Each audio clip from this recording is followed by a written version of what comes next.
Destroqueleitors. Vamos allá, muy buenas amigos del Troquel, ¿qué tal? ¿Cómo estamos?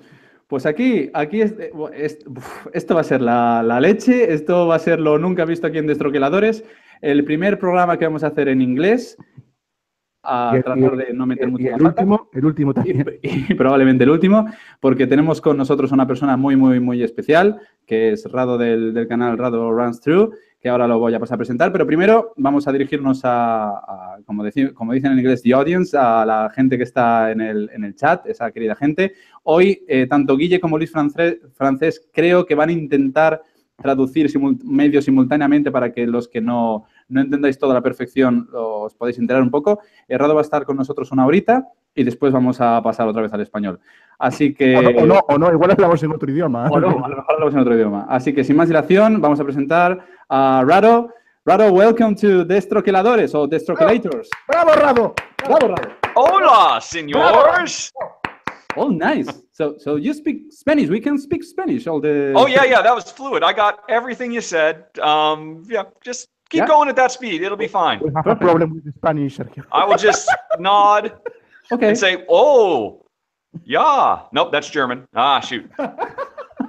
Sí. Very good. Oh, no. Sí. Yeah, I can totally keep up. No problem. And that's it? Yeah. That's all the Spanish that you know? We're talking about Eurogames. That's all I'm here for. Eurogames, yeah. Yeah, very good. Sí. Yeah. So, how are you, Rahdo? Are you prepared? I'm sorry? How are you? Are you prepared? I have no idea what's going on. I have Are you no nervous? idea what's about to happen. Are you nervous? I'm gonna get through. You guys are gonna help me out, right? You're gonna be gentle. Sure. Don't worry. Now, the thing is, have you been in a Spanish YouTube channel before? I do not believe so. So this is your first time in We'll say it is, sure. Nice. That's okay. And have you tell your friends that you were gonna be here with us? Maybe to I don't know. As per your request, I did mention it on the Twitters and the Facebooks and the Board Game Geeks just a few minutes ago. It was all kind of last minute, so I don't know if I will bring any people with my immeasurable star power, but we'll see what happens. That's nice. Okay, so I suppose that the people from the live chat are gonna ask you a few things. So normally Juan here is the one that asks the questions, and he's looking at the chat. I want to introduce you our little Cthulhu. Because you don't know anything about this board game YouTube channel, but normally we make a lot of jokes, of course in Spanish, and when one of us says something very bad, a very bad joke, Juan shows the little Cthulhu, you know. Okay. So if you make a very bad joke, even a good joke, he's gonna show it. Yeah. So feel free to say. It's our sensor. It's a sensor. It's good to know. Good to know. Don't worry. I will be very serious then, because I do not want to anger the other guy. I'm talking about board games very serious. Yes. Yeah. So for starters, just let's go with the first question or something like that, because we really want to know how did you begin in the board game thing? You know, about how did you actually, correct me if I'm wrong, the first question would be, because I just saw it swing by, and it was about the only English thing I've seen so far, which was from, I forgot who it was, but it was somebody saying, who is Rahdo? Oh my goodness. So, I don't know if you want to take that guy out back and explain a few things to him, or should I say who I am before I say how I got here? You can say it, so feel free to say it. Well, hi, guy or girl who asked who I was. I'm sorry, you've scrolled off now. I do a YouTube video show all about board games. You can find me at youtube.com/Rahdo, R-A-H-D-O. I've been going at it now for, I don't know, 5 or 6 years, I guess. I've run through around 900 or so games, I think. And yeah, I like board games. So that's who I am. And I'm sorry, what was your question? How or what or why did you begin with all the board game thingy? Because I heard that you were like video game programmer or something like that. You were in the video game business, right? Before that. Yes, I was a video game designer for about 20 years.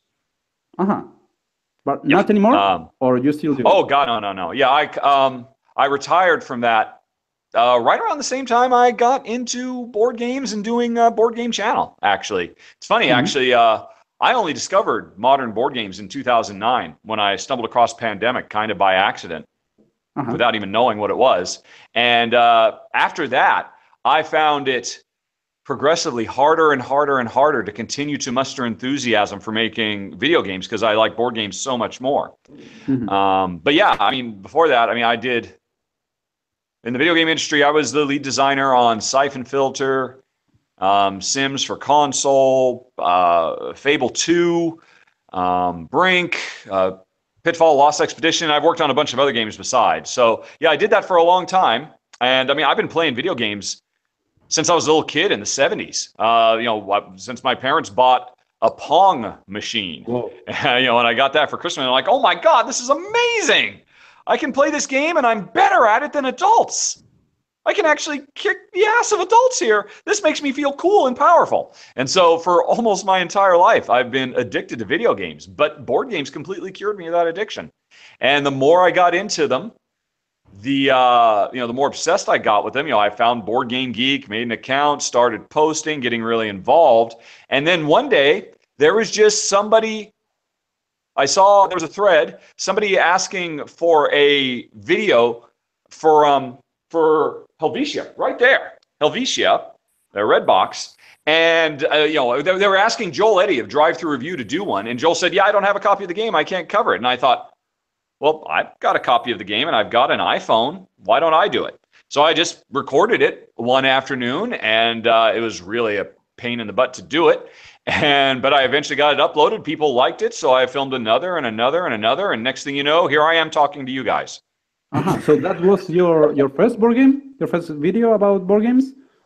It was for Helvetia there. And when I sat down to do it, I was going to sit down and just do a standard Tom Vassal dice tower. Hey, let me just say what the game is and explain the rules and then say what I think. But I decided, you know what, I'm not want to do that because, well, one, it's what everybody does, although back then not everybody was doing it.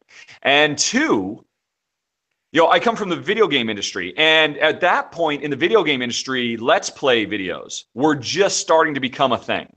I mean, PewDiePie was out there. Nobody really knew who he was, but there's just some crazy Swedish guy playing games and talking about him. And I thought, well, you know what? These work so well for video games, but nobody's.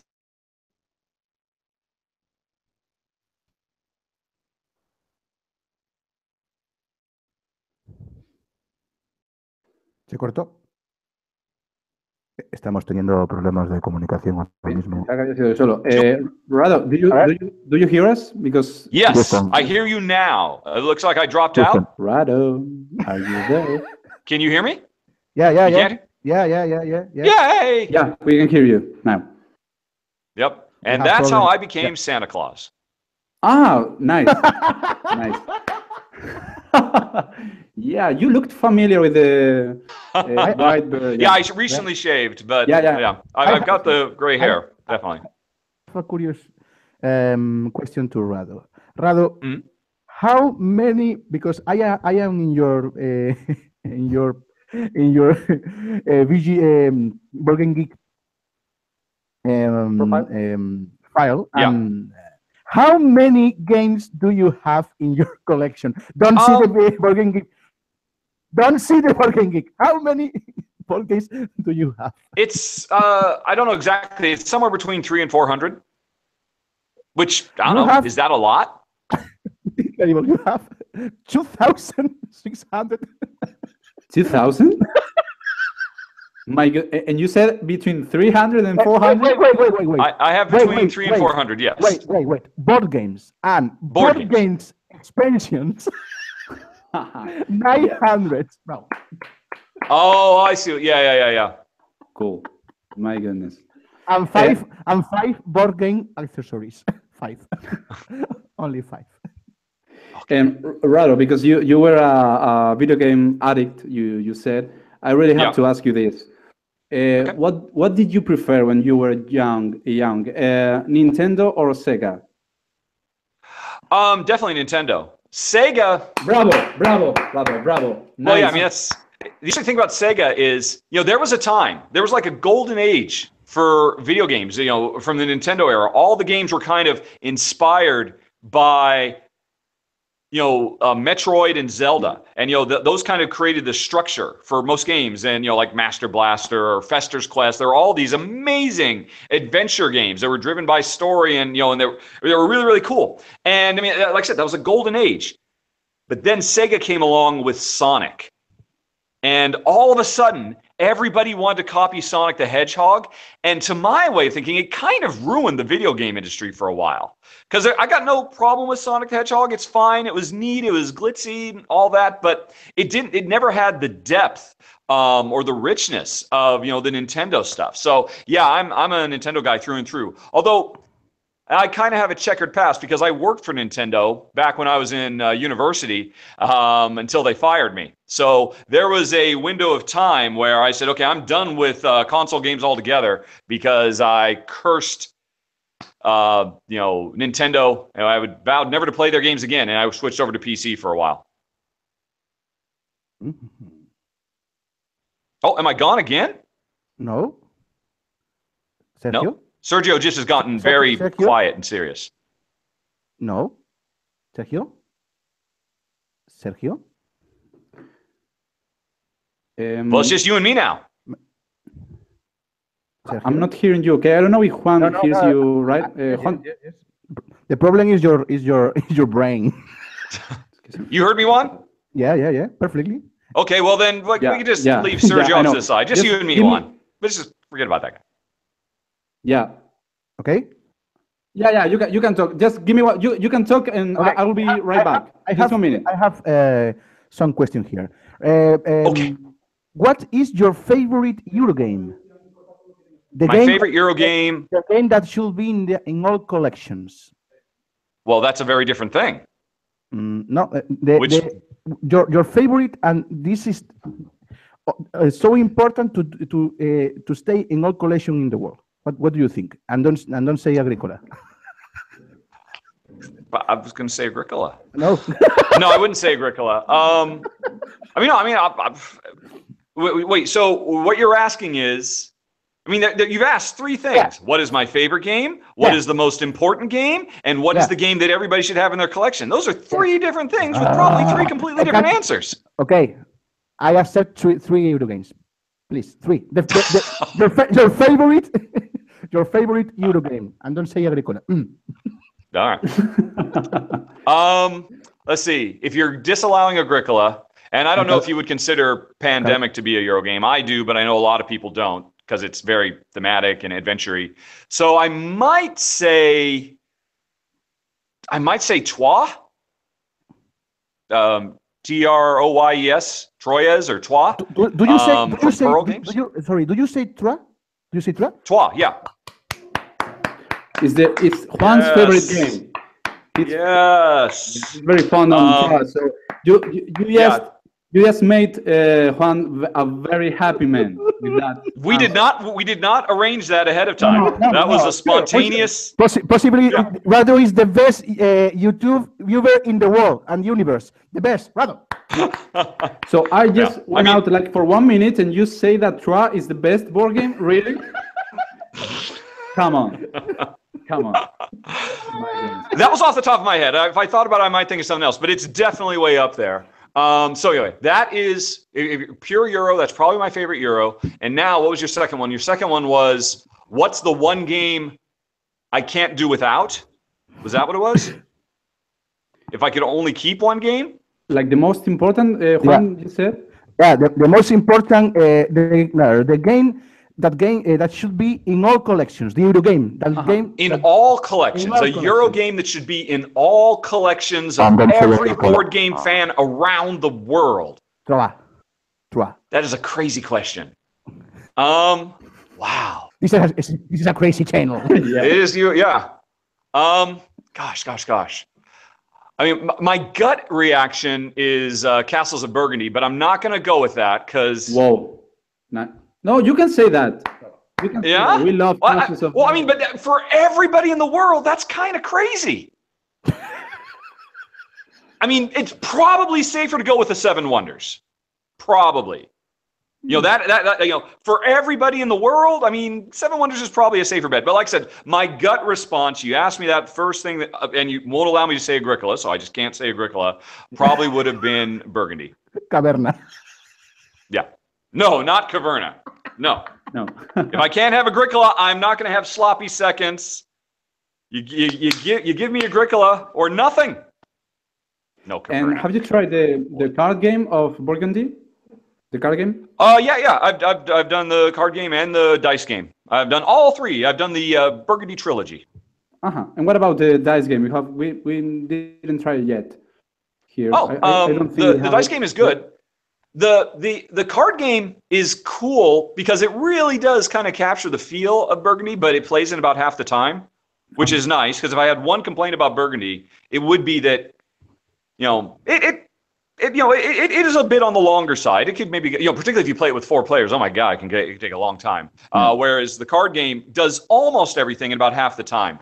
The dice game is a super duper lightweight, you know, roll and write down stuff. It just kind of has the theme, you know, and you're still, you know, filling out your grid and, you know, getting animals and mines and silver and castles and all this stuff. But it's a really simple, light game. Very fast, very fun. I liked it a lot. The Burgundy dice game, I might put in my top 10 of the year, actually, because it was so good, so compelling. Yeah, it's super duper light. Don't get me wrong. Don't expect it. It has the same feel of Agricola, but a very simple, light, and incredibly fast play. When I did my video for it, I talked about how, you know, if you get like that bubble wrap and you just like start pop, and it's just like, it's so satisfying. You just pop. That's what playing Burgundy dice game is like. You just roll. And it just goes, it flows super nice and super smooth and kind of addictive, like popping bubble wrap. So better than the card game, if you had to choose. Sell the card game. Now I have to choose between the card or the dice game? Yeah. Because do I still own the base game? Well, yeah. The thing is, I have... Okay, so if I still get to own the base original Burgundy, then I would take the dice game. Because, like I said, the main thing that the card game is good for is, yeah, I'd really like to play some Burgundy, but I only have, like, 25 minutes. And you can play something that feels like Castles of Burgundy, but get it done in under a half an hour. That's the nicest thing about the card game. Plus, it's super tiny and you can take it with you.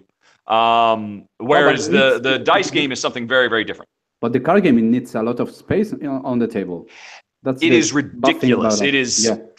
Yeah. And it's true. It's a real shame they didn't come up with a clever solution for that. Yeah. You need a big table to play it on. I think, I've never actually tested this, put them side by side, but I think it's possible that by the time you are finished with Burgundy, the card game, and everybody else is, you've taken up more space than regular Burgundy. In the regular game. Yeah.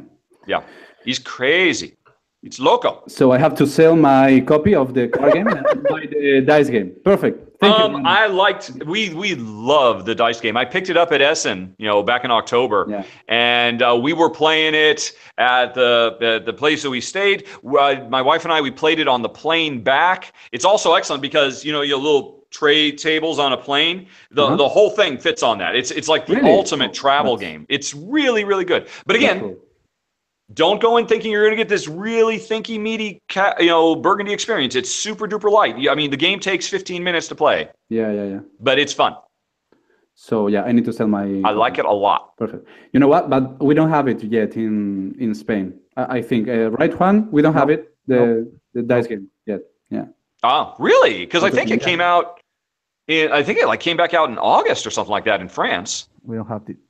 Yeah, but we don't have it here. Maybe after Essen, or because right now the regular game, the big game, is not in Spanish yet. Well, we have a publisher that is gonna publish in Spanish for the first time. Years. So maybe after that they're gonna. I mean, it's completely language free. There's no language in the game. You just need. We know. Yeah. Well, the same is true for the dice game as well. So you just need Normally somebody we get to translate the manual. We get the German version because it's cheaper to buy here in Spain. So yeah. And so why haven't you gotten it yet? Yeah, I know. I'm waiting for the Spanish version. Ah, yes.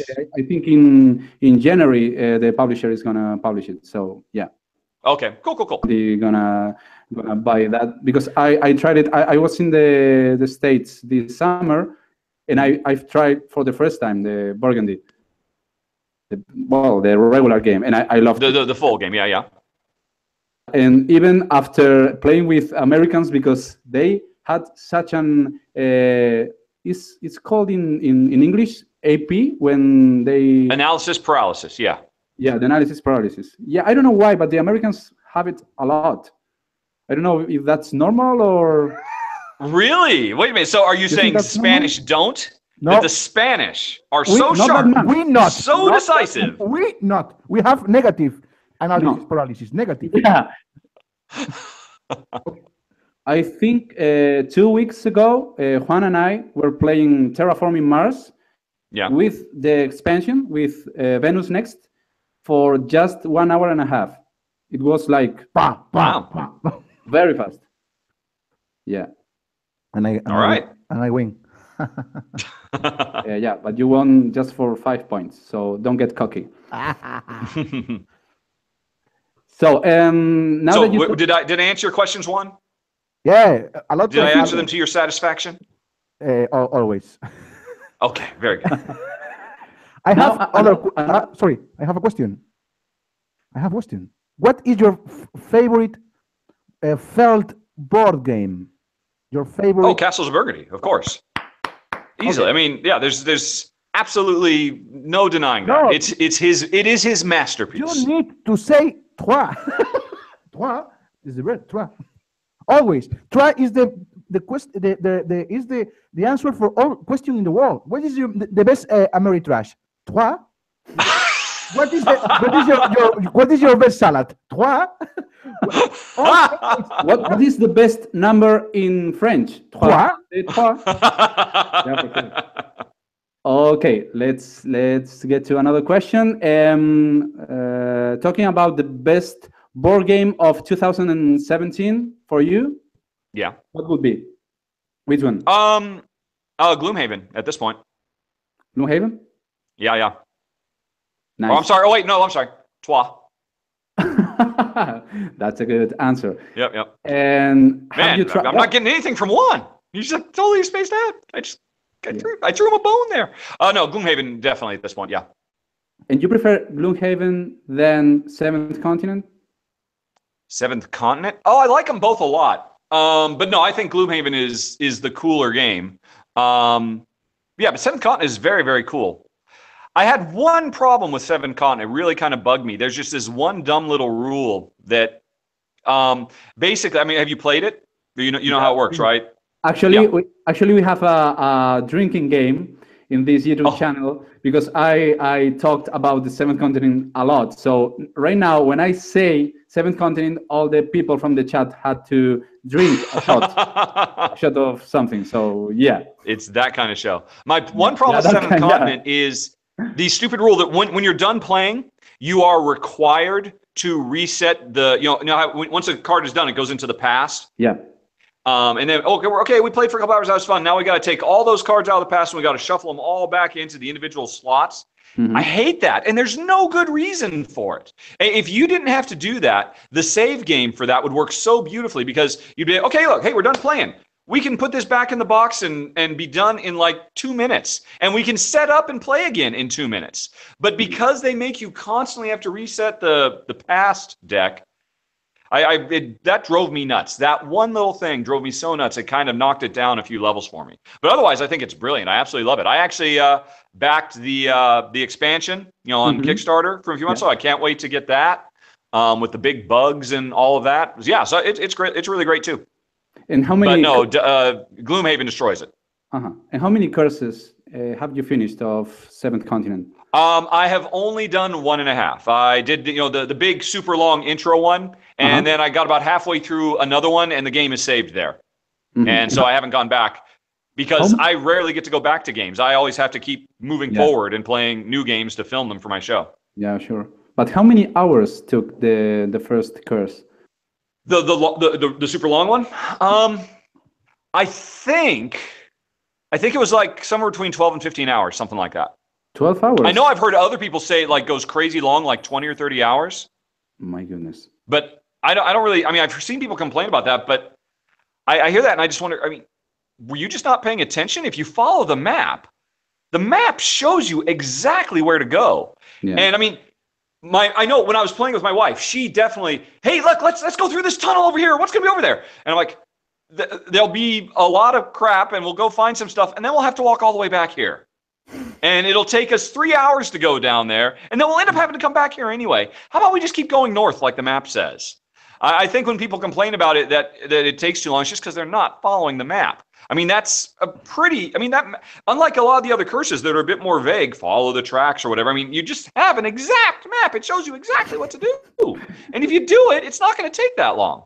But it's so funny to explore everything and get killed by a big octopus or something like that. So well, and yes, and under those circumstances, it'll take 30 hours to finish. Like, say that one. Yeah. Big octopus. Octopus. Yeah, like a flu. And it's almost half an hour, so I have a question. It's okay. What is your opinion about Spain? Spain? Yeah, Spain. It's nice. It's a cultural question. What is my opinion of the culture of Spain? I'm afraid I'm a Philistine. What do you think about the problem of Catalonia? Man, don't get there. Come on. I was wondering if that's really what you were asking about. The whole movement. It's a war game. It's a war game. A political war game. Well, first of all, you know, I'm not Spanish. I'm not in Spain, so I only have as much knowledge as I have from, you know, watching BBC and stuff like that. So I've never really dived deep into it. My gut reaction is I hope you guys can find a way to hold it together. I understand with all the crackdowns, it's been, you know, and Catalonia feels like they should be on their own, but man, humanity, the human race is better off if we stay together. Yeah, we know. Brexit was the stupidest thing that's happened to humanity for 50 years until later that year when we elected Trump. And I'm like, okay, Spain and Catalonia, please prove that you are better than the English and better than the Americans. Find a way through your differences because the EU is stronger, Spain is stronger, Catalonia is stronger, you know, the Western civilization is stronger, and humanity as a whole is stronger. The more we bring countries together instead of splitting apart, the better we are. The quicker we will get to the Star Trek future where there's no hunger, no poverty, no need for money. And teleportation. I know I have a simplistic point of view, but that's my gut reaction. I felt the same way, you know, when Scotland was they had their big referendum to separate, and I was like, oh, thank God, saner heads prevailed. They didn't split.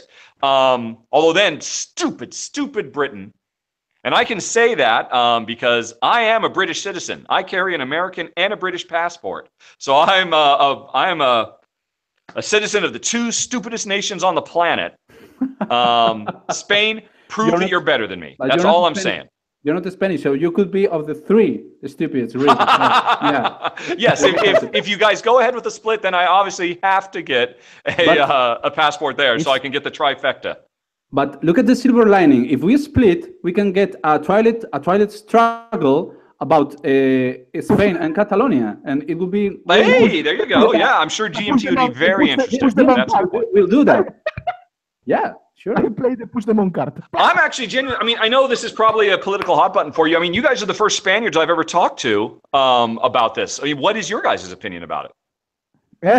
Ask one. Without making a flame war erupt on the chat channel. I don't know. Maybe that's already happening. I don't know. We have to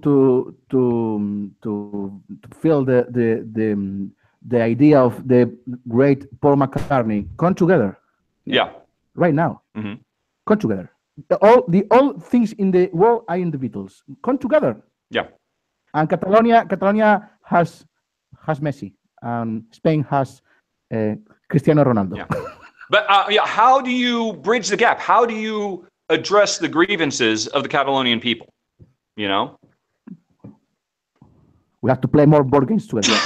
Play Trois. If in a table, Mariano Rajoy and Carlos Puigdemont, if this person play Trois, the problem is finished. Solved. Yeah. Okay. That's right. So Trois is the answer to all the world's ills. Gotcha. Good to know. All the problems. Yep. Good to know. So and now, maybe a little seventh continent on the side. Yeah, for sure. For me, yes. And now is the food question that everybody is waiting for. You've been in Spain, in Barcelona, and yes. I suppose that you have tried the Spanish omelette or not? What did we have? The main thing I remember, this was years and years and years ago. The main thing I remember is actually renting a scooter and just zipping all over town and looking at all the Gaudi architecture and all that, because that's why my wife wanted to go, because she was a big fan. I remember we had a lot of tapas, which of course is the easy answer. So what did we have in the fort? I have no idea. It was just a bunch of stuff. They gave us a bunch of stuff, a bunch of little tiny things. And they were all very nice. The Spanish omelette that is called tortilla here, like the Mexican tortilla, the name is the same as the Mexican tortilla, but it's not quite like that. You know, it's better, our tortilla. It's made by eggs, onion, no, eggs and potatoes. That's it. And the thing is, here we have a debate about if the Spanish omelette has to be with or without onions. Because I prefer without onions, but Juan and a lot of people, a lot of crazy people. Not the rest of the Spanish people. Don't lie. A lot of crazy people in Spain prefer with onion. So if you had to choose, just imagine you are in a very good restaurant in Spain, and you ask for a Spanish omelette, and the waiter asks you, so how do you want the Spanish omelette, with or without onion? What would you say? With or without you? In this hypothetical situation, do I get any kind of vibe from him if I answer wrong, he's going to spit in my omelet or anything? No. But there is only one. All right, he's an upstanding guy. He's a good guy. Only one correct. You remember? All right. I'm gonna have to say. Let me stop you. Let me stop you here. Do you remember the Last Crusade of Indiana Jones? Do you remember the film? Sure. Yeah. Okay. Are you afraid I'm going to choose poorly? Yeah. So choose wisely. Yeah. So I hate to say it. I'm sorry to say, Juan, I really like onions. Well, I like onions, but not in the Spanish omelette. So you didn't do a good enough job of explaining what's wrong with it. I mean, we often put onions in our eggs, which we have for breakfast every day. They come right out of the chickens from our backyard. Okay. So you will choose with onions. Okay. I'm not hurt. Well, here's what we would do. In all honesty, if we knew it was such a big deal and there was such a big divide, and that's the true underlying problem between Spain and Catalonia, which has to do with onions in your omelets, I think what would happen is I would get them with, my wife would get them without, and we'd share. Perfect answer. All right. Bravo. Nice answer. Okay, so now everybody knows that you prefer with onions. Okay, I'm not hurt. Perfect. Okay. Is this something you ask every week? Every week to every guest that we have here. So you had to be. Which is your do you like the beer? Do you like beer? Do I drink beer? Yeah. Do you like? Yeah. No, actually, I don't. I don't drink at all. Okay. Is that a tricky answer or? I don't know. Well, no. When I was basically, I come from a family of alcoholics. Both my dad and my brother have alcohol problems, and I decided very early. You know what? I don't have much self-control. If I got a taste for this stuff, I'd probably go down that road too. So I decided, I had a beer my dad gave me a beer when I was like 6. He's like, here, have a beer, son. And I oh my God, this is disgusting. It was horrible. And I'm like, okay, that's the only time I've ever tried it. I've never been tempted to try since. But I figure when I'm on my deathbed, And I know I've only got, 48 hours left. I'm trying everything. I'm having every cocktail, every drug there is. But until then, like I said, I'm an addict. Look at all this. Look at this madness. This is crazy. This is not the sign of a healthy person. And imagine this is what happens when I get addicted to board games. If I develop a taste for that sweet, sweet beer, I might be in trouble. So, board game question: have you played any Spanish board game? Or have you any Spanish board game in your collection? I'm sure I must. In your tell me your most famous games. 2000. The most famous Spanish game is Hero Quest 25th Anniversary. No, oops. Yeah, very famous. Yeah, okay. What's your second most famous, or your most famous real one, perhaps? Well, we don't know really. Yeah. Virus? No. It's a filler. Very famous. Oh, the one that Dice Tower loves so much? Am I thinking of, or am I thinking of a different game? I don't know if the Dice Tower guys reviewed that, so I really don't know. Let's see. So, do you have any Spanish board game in your collection that you? I don't know. You haven't told me what games come from it. I mean, it's not like. It's not like they say on the side of them, made in Spain or made in Germany or France or something like that. Tell me what your best games are. I'm going to search in the collection. That's a tricky question. Yeah, exactly. See, you don't know either. How am I supposed to know if you don't know? No, because here the Spanish board games are not that important so far because the market here is not like, I don't know, the USA or France or Germany, but we are starting to make some good things, making some projects on the Kickstarter. Mostly we have fillers, small games. They are good, but big games. We have one of miniatures, and it's called School Tales. Maybe you know it, about pirates. Skull Tales. That sounds familiar, yeah. But I don't think that's. I have a very specific niche. A game has to work well for two. No conflict, no fighting between players. So that really limits me in a lot of ways. Let's see. I'm going to find a list here of games. All right, Spain. Let's find games from Spain. If you'd asked me about Portugal, I could tell you, I got a lot of games from Portugal because they've got a really strong development scene there. There's Yeah, but that's not what we're here to talk about. I am searching in the list. I am searching. I'm looking for one as well. Games made in Spain from 2000. Let's look at this. Games take place in Spain? No. Games published in Spain? Well, okay, maybe. Sorry. Why do you have Polis? I did play Castaways from Pedro Soto. Or no, not Pedro Soto. Castaways, I played that. And I played 2 de Mayo. And I played Holmes, Sherlock, and Mycroft. And, no, I haven't played 1911. I do want to play that one. Let's see here. Oh, yeah, no, I haven't played Virus, sorry. From this list I'm looking at, let's see. Nope. A lot of games, but no, I have not played. Oh, my God, there's 7 pages of them with 20 a page. Let's go to titles only. But I played Castaways. I thought that was actually pretty cool. Why do you have in Dice Forge this note 7.8942? If you go to the reason for that, there is a reason for it. There is a reason. First of all, it's a 7. It's just effectively a 7. Okay. On a scale of 1 to 10, I consider it a 7. Yeah. But if you go to ranked.rahdo.com, you'll find a list of every single game in my collection, and they'll all be listed in order. So because I have ranked all 300 and some games.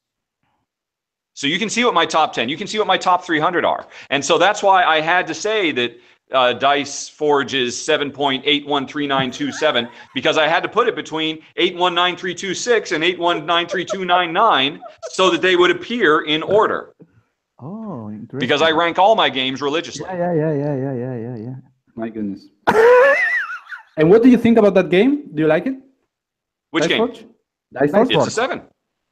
It's a 7. Okay. It's a nice little game. I really hope it gets an expansion. Yeah. Because if it doesn't get one, I think it's kind of got limited. Oh yeah, that was fun for a while, but I mean, it's like Dominion. I mean, Dominion. Hey, this is really cool, but man, without some expansions, you would get sick of those cards. Over and over and over again.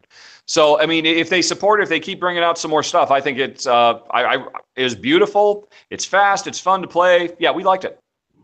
Here in this YouTube channel, we use Dice Forge as a measure of how to measure the prices of board games. Like, okay, this one cost like 2 Dice Forges, and in plural, so it gets more funny. So, for example, I don't know, Mentions of Madness, for example, is like 3 Dice Forges, kind of, because it's so cheap. I don't know in other countries, but here it's like very cheap Really? comparing to another one. Yeah, it's like 35 euros you can get. 35. That's weird. 35. Yeah, it's very, very cheap. So, so having looked at the rest of this list, the one Spanish game I've got in my house right now. Where'd it go? I just saw it a second ago. It's gone. What was it? I think it was Ars Universalis. Ars Universalis. Universalis. The one you have it? Which I haven't played it yet. I've had it since last Essen, and I haven't gotten to play it yet. But I do look forward to trying it. But yeah. So, and what about Essen this year? What about it? It was nice. It was good because a lot of people were complaining about the games that they weren't like very hard or like very, I don't know, brainy. They were like lighter comparing to other years. It wasn't a very profound game. Well, Agra was very, very hard, for example, but a lot of fillers and a lot of small games. I know there's a lot of fillers and small games every year. I mean, yeah, there's Agra, there's Otis, there's Keeper, there's Pulsar 2849. There were plenty of. I mean, it's true. Yes, the streets did not run red with the blood of 1,000 super heavy Splotter Spiela crazy complex 18xx games, but it never does and it never has. But there was a bunch of really nice midweight Euros. I wouldn't say there were any more or less than any other year.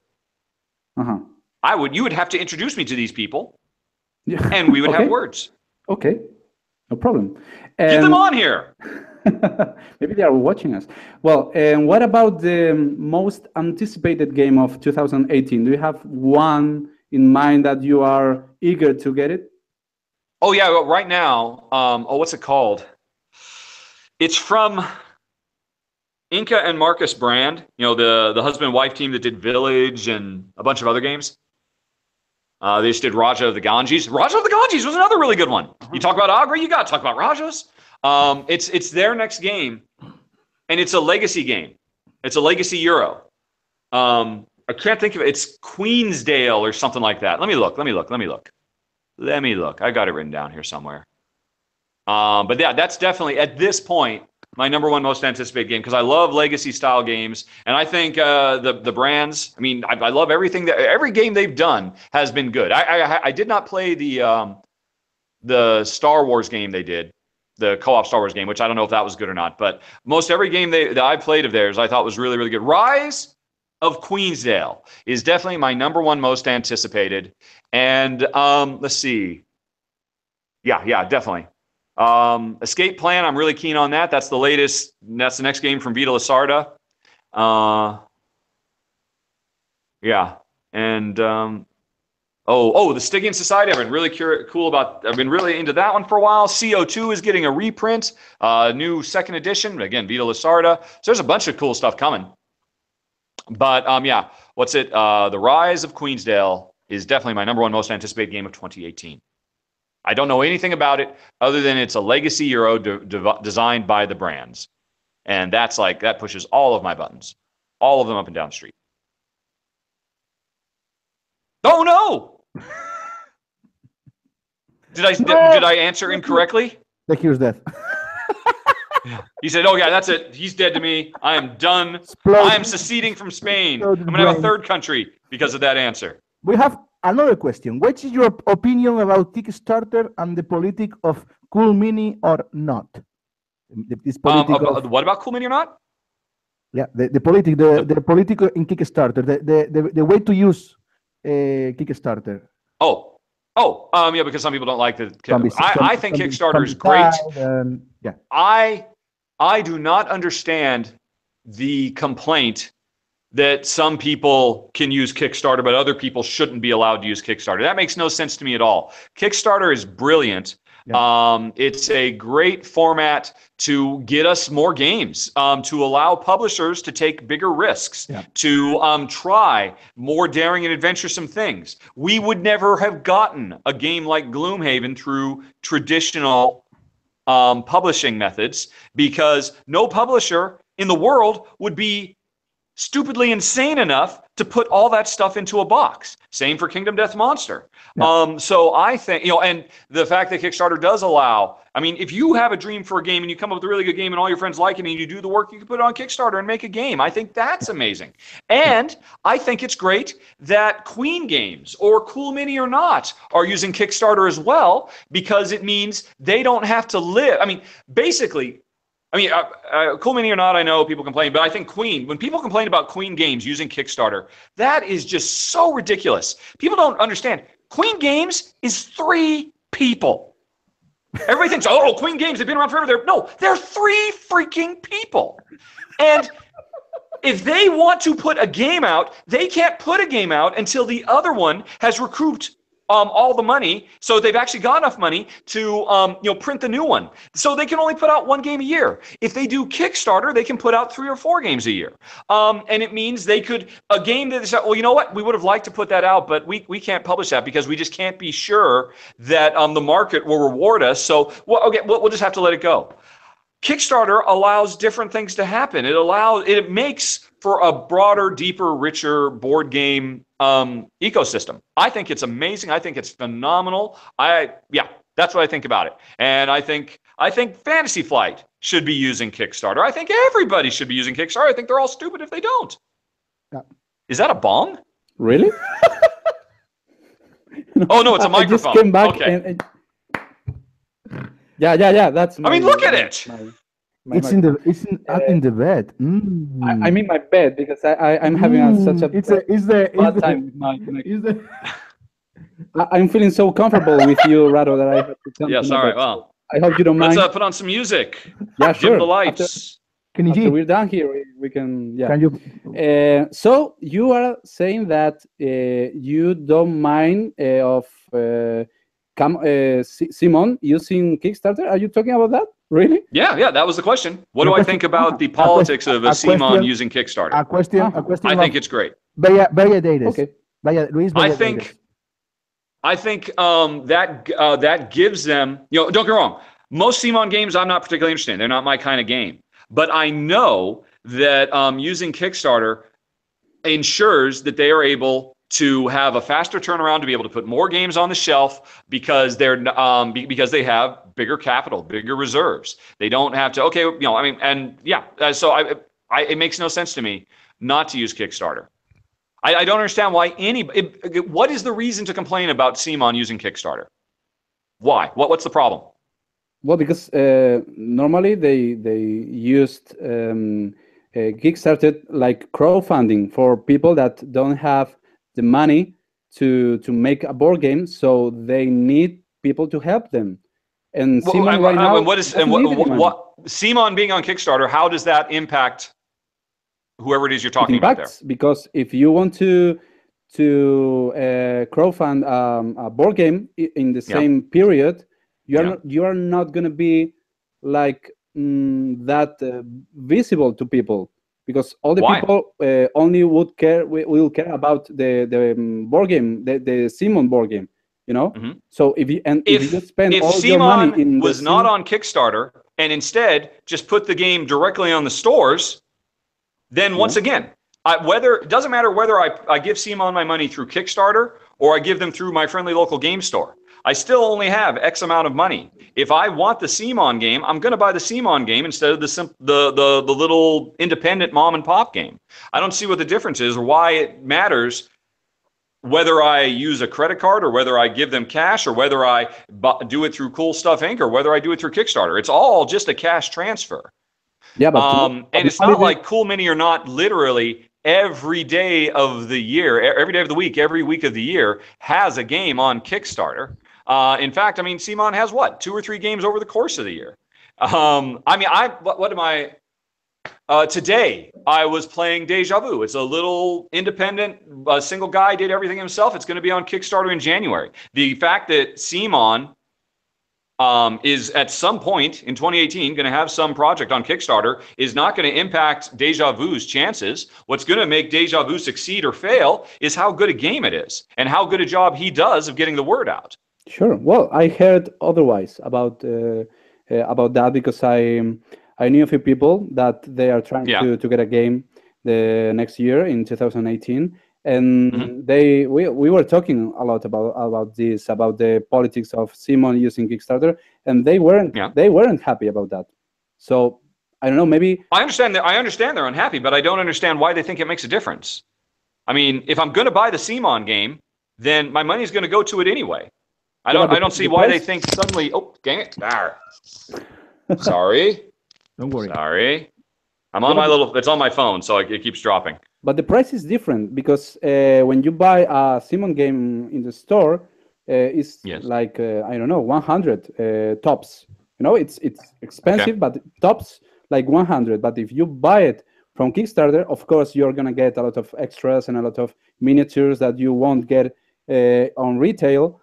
But you are paying like 150. It's a lot more money. Well, no, because what would happen is if Simon was banned from using Kickstarter for whatever reason, which makes no sense to me at all, but if they were, yes, the game would be for sale, and all those little things that all those little things would still get made, and they'd still be on the store shelves. I mean, Simon wouldn't stop. Hey, you know what? We have the opportunity to make a bunch of little plastic chibi miniatures and make a lot of money off them. But let's not do that anymore. Of course, they're still going to do it. They'll just sell them separately. They're effectively sold separately on Kickstarter because, like I said, they're just a bunch of little add-ons you can do. Yeah. There's nothing stopping that from doing it if they aren't on Kickstarter and they just sell them at the local store. You will still end up paying $300 for Hunter Chibi Explosion 3 or whatever their latest game is. And all the little independent things. I got to get that thing, and I got to get that thing. I got this. You'll buy them all anyway. I mean, they'll still sell them. It doesn't make a difference. I have X amount of dollars to spend. If I really wanted that game, it's not like it being on Kickstarter makes it easier for me to buy it than it being on Cool Stuff Inc. or Philibert.net or wherever it is you buy your games or the local game store. It's still going to cost me that money, and that's money that won't go to your friend's game. Your friend has to compete with Simon. Just for my money. Yeah, that's right. It doesn't matter where Simon tries to take my money. If I spend it all on them, your friend doesn't get it. So your friend has to stand out. Yeah, that's right. He has to compete anyway. Sure, but one thing that is right that the visibility of your game is going to be lower when you are competing with Simon on Kickstarter. If you launch in the same day as Simon, so I would suggest not doing that.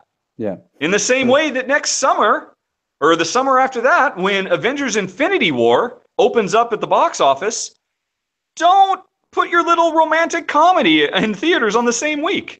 Because you probably won't get much return. It's no different. Right. Your friend, I mean, there are 52 weeks in the year. Pick a different week. Yeah, sure. No, that's right. Yeah. Yeah. Well, actually, we had an entirely show about that. So let's not argue. Just peace, okay? come together, Rahdo. Come together. Remember, yes. And I have to ask you, Rahdo, about one board game that I'm very eager to get into next year. Have you tried or have you seen anything about Stuffed Fables? Which one? Oh, stuffed fable. Yeah. That looks really cool.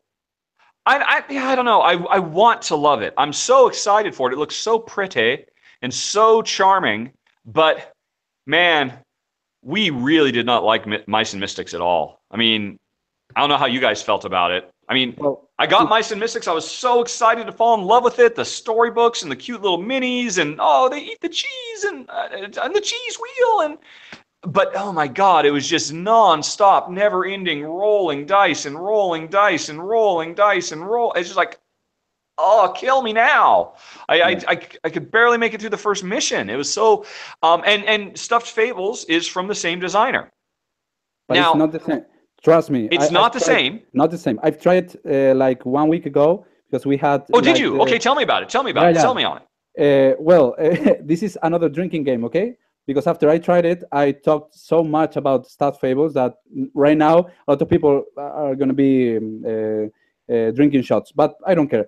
The thing is about this game, well, first of all, it's gorgeous. It's beautiful. It's one of the most beautiful games that I've ever seen.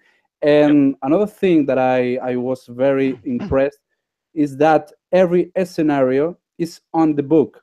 It's Every page is a new, and it's not just repeats of the same scenario. They do very different things and different like little mini games. That's all very cool. But the core game, how does it use dice? Because I don't really understand how it works. Yeah, so you have a bag of dice that you are pulling out for your turn, and mostly you have dice of different colors, and mostly all the dice you can use for the movement. But if you want to attack or range attack or the other one, not range, melee, melee attack, you need one color. One precise color. So it depends on the colors that you pull out of the bag. You can do one thing or another. So that's very interesting because it's not like every Ameritrash that you only roll dice to move and to attack.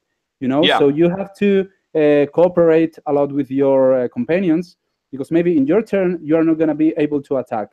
So so I pull a bunch of dice out of the bag, and I'm like, oh man, I really hope I can run over and attack that teddy bear or that caterpillar or whatever it is. And like, so I pull the dice out, and I know I have to move 3 spaces and I have to attack him. And like I said, any die can be used for movement, but I ended up pulling out dice that let me do something other than attacking, right? So that means I can't attack, or it depends on convert the dice into other dice, or what? Yeah, you have like, I don't remember it's like 6 different colors you have. First of all, you have white. White is only to recover energy, but it's the stuffed thing of your... The stuffing, yeah. The black dice are placed into the enemies, because that depends. If you have in your scenario like 4 enemies and you pull through out of the bag less than... those are their dice? Yeah, the black dice are only for that's enemies. Cool. Yeah, so if you have 4 enemies in the scenario, it's not until you have the 4 black dice pulled through, and then that's when they all get to go. They don't activate. Yeah, and when you pull that's the cool. 4, so you're like, activate. Oh my gosh, am I gonna? If they get one more, they're gonna attack. Hopefully, we won't draw. Right. So there's that's cool. But okay, so I draw these dice. Do I roll them right away? No, the black dice and the white dice, you don't do that instantly. Well, the black dice, you don't have to roll that. You only place it beside the enemies. Then the white, if you want to use the white to recover energy, let's say that you have 3 left stuffing tokens. And your maximum, your top health is like 6.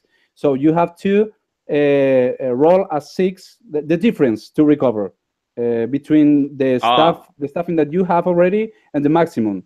To see if you. So does that mean if I pulled 3 white dice, do I roll them all and add them up to get it? Or yeah, you can do that. You can sum up. Okay. You can roll just one or just all of your dice, and then you have, for example, I remember the purple dice is like wild dice. You can use it for movement. You can use it for range attack, for melee attack. That's wild. And then green dice is for attacking range. Red are for melee, and the blue and the yellow are more for an advanced adventure, because we only tried the tutorial. So But, okay, so I end up pulling a couple of reds, and that means I use a couple dice to move up, and now I've got 2 reds, and I'm going to attack the caterpillar. that's right. I still have to roll to hit it, right? Yeah, and you can choose. Let's say that you are between 2 enemies. You can choose both enemies. So you can roll both dice at the same time to be sure that you're gonna hit one enemy. How am I sure? What does that mean? Is it like because the enemy has this type of enemy? health. I have to get at least a 3, and this enemy I have to get at least a 5. They like have armor, basically. One enemy is like 4 of the health. You have to roll 4 or more to hit it. You know, they don't have like 2 health and you first impact one and then another one. You have to impact some. You kill them or that you don't hurt them. It's on or off. Yeah. So is it that I got 2 dice? I could roll both dice to up my chances to kill the caterpillar. That's right. Or because there's the butterfly right there, I can use this die for him and this die for him and hopefully get both. That's right. It's like that. Yeah. Okay. It's very interesting. It's not like any other Ameritrash that I tried so far. So yeah. I really liked it. No, I'm super excited for it. I was so turned off by Mice and Mystics. I just have to go in a little bit nervous, but I am looking forward to trying it. Yeah. Yeah, I think you'll probably liked it because it's different, and of course the thing that you don't have to do all the setup with all the tiles, all the scenario tiles. You know, it's like you only have to go over 1 page. You know, of the book. Yeah, the storybook thing is beautiful. It's really nice. Yeah, it's very beautiful. And Juan had a question for you, right? The last question from Juan. Yeah. The most important question in this chat is: what is your opinion about the artistic skills of Clemens Franz? Whoa, nice one. Of who? Clemens Franz. I love Clemens Franz. What is your opinion? No, say it again. Say it again. Yes. I am a big fan of Clemens Franz. I very much like his. I think he's a really nice guy. I know some people don't like his art, and I always surprised. I mean, it's not flashy, or the Miko, or Michael Menzel, but it has kind of a warmth and a humanity to it. It's very sweet and charming. And also, a lot of people don't realize he's a really classically trained artist. I mean, if you've ever looked at the cover of Mercator, that's his art. And you wouldn't know. You would not be able to tell, oh my God, that's Clemens Franz. He did this art. I think he's a very talented artist, and I like his sweet, charming, cartoony art. Am I right or wrong? Well, it's a difficult question for me. Yeah, that's a difficult question. And what do you think about the elbows of their characters on the elbows? Normally, they don't have elbows. It's like, no, my goodness, where are the elbows of the people in their games? You know, I don't know. They're wearing long sleeve shirts usually. Maybe that's why. Yeah, I mean, you can't see my elbows at the moment. Well, you can't see that one. No, you can't. And you cannot lick. You're going to make me get out Agricola now and start looking at cards, aren't you? Do you have the Altiplano in your collection? Altiplano. Yeah, right there. Can you take the cover of the Altiplano? Hold, please. En estos momentos, Rahdo coge la portada del Altiplano. Atención. Do you like this cover? Beautiful. What, does somebody not like this alpaca? This is an adorable alpaca. I like it. I really like it. Who doesn't like this alpaca? What is wrong with that person? How can you not like him? Look at his little sweet face. He's adorable. And if you look at the one that's in here, he's even cooler inside. Oh, wait, no, where is it? There's a picture of him where he's actually like has a little dandelion sticking out of his mouth somewhere. He's awesome. Who doesn't like an alpaca? Look at this. Look at him. I have to say, I love that. Do you have a problem with his elbows? Does he not have a pleasing alpaca elbows for you? No, I really love the alpaca. Another thing is the people, the really people, persons or Hold humans. on a second. Let me find some people. Where are they? So, Rahdo, somewhere. Which one is your... I'm going to find their elbows. I'm going to prove to you that they have elbows. Try. And by the way, another good game at Essen Spiel, another good mid-weight game. They're really tiny. Very tiny little pictures. But look at the alpaca. Look at him. He's chewing a dandelion. No, it's a 4-leaf clover that he's got, I think. No, it's a three-leaf clover. Hey, look at him. Where's my camera? Look at him. You must love him. Look at that little guy or girl. And what about the game? Is the game okay? Is the game good? It's a good game. I mean, I'm sure you know it's basically the sequel to Orléans, right? Mm-hmm. Yeah. It's the same basic idea of getting a bunch of chips, putting them in the bag, pulling them out. The biggest difference is in Orléans, at the end of a round, after you've pulled your workers out and done whatever you're going to do with them, they all go back in the bag immediately.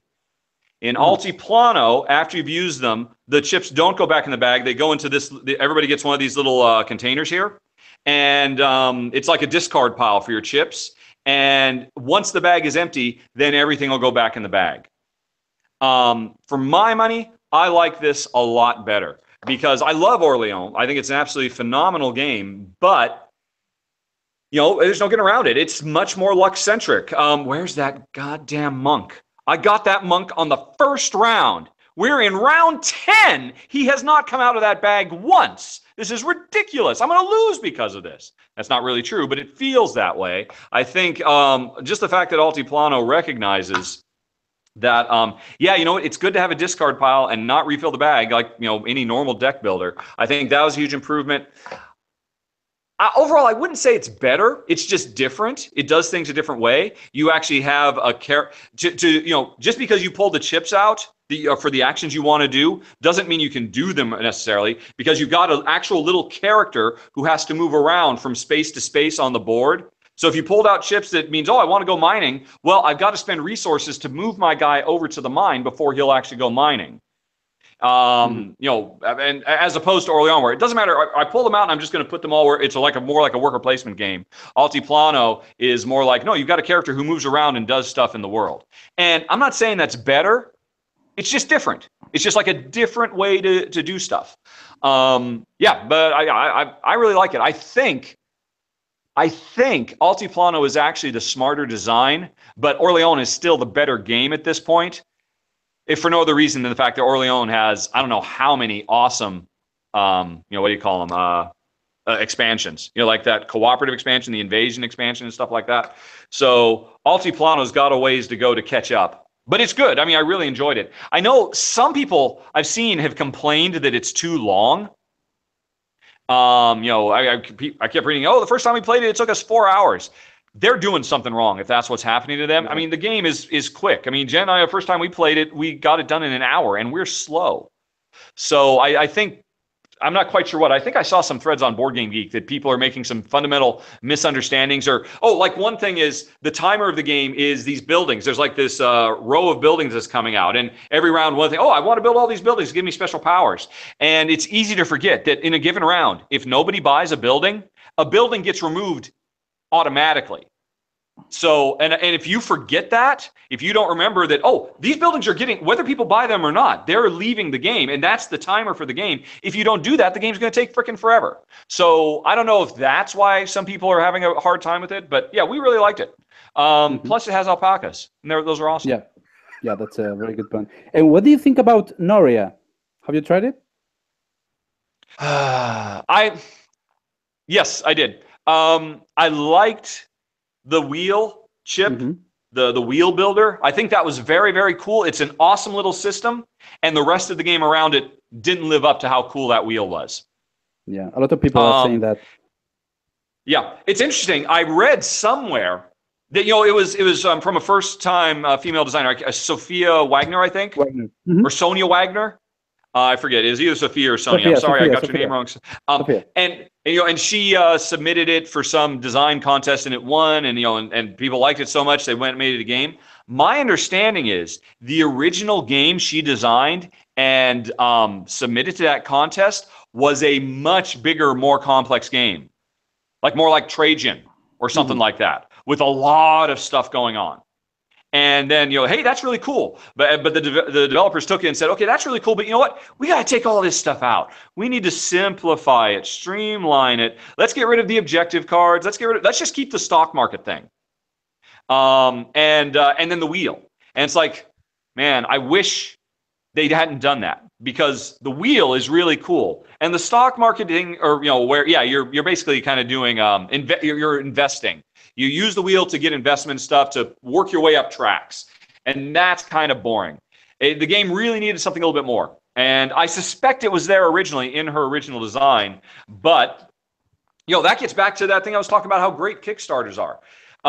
When you get a game professionally published, the publisher's got to be worried about, okay, we have to make sure we have maximum market appeal, and it's going to work for a lot of people. Let's make sure it's streamlined. Let's maybe sand off some of the rough edges and stuff like that.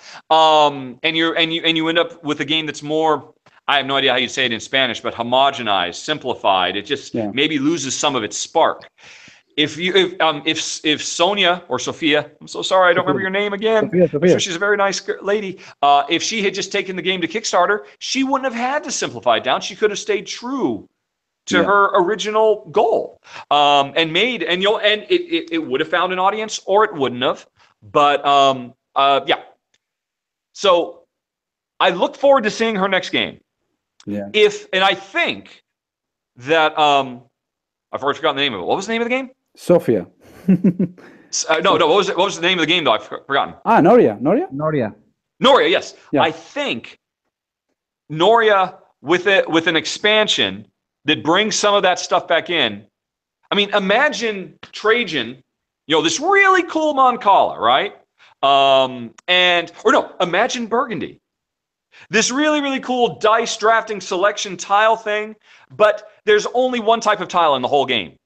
The whole thing is just to make pastures and farm animals. Yeah. Everything is just to do that one little thing. You'd say, well, okay, yeah, I like the rolling of the dice and the grabbing things and putting them and and getting the workers. I like all that, but man, there's just not enough to do. That's what Noria feels like to me. It's like Trajan, but they took out the shipping and the mines and the castles and the cities. And then they were just left with farm animals and I don't know what else. And so it kind of suffered. That was my impression of it.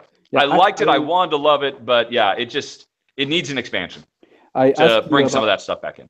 I ask you about Noria because my wife, because right now all the is it her? Is your wife designer? No. She's not the designer, but she's a translator, and she translated the game to Spanish. Drink. Oh, okay. The Spanish version is made. The translation, the rule book is made by my wife, and now every people in the chat is going to drink, because that's another. Every time you talk about your wife, the translator. Yeah, that's a key word to drink. It's a translation. Okay. Yeah. So I didn't know. Is it a cappuccino I'm supposed to drink? I mean, because you were doing this. What is this? You can do that. It's okay. I didn't bring anything to drink. If you know any designer or publisher that they need a translator, just let me know. Okay. All right. If they're ever saying, Rahdo, do you know any Spanish translators? I'll say, yes, I do. Spanish, English, and Polish, because she's Polish. She's from Poland. Oh, cool. So, yeah, three languages for the price of one. And I'll have to warn you, though, the publishers don't normally ask me that. They normally ask me, would you cover my game? And I will say yes or no, and then they send it to me, and that's pretty much the extent of it. But if they do, I will certainly pass that along. What was it? English, Polish, Spanish, and was there a fourth one? No, that's it. I think that's enough. 3. Okay. All right. And I wanted to ask you which one is your favorite game of all time? Your favorite, not Euro game or Ameritrash, just your favorite board game. You can say it's not Trois. Okay. It's not Trois. The best game experience I ever had was in the first Pandemic Legacy.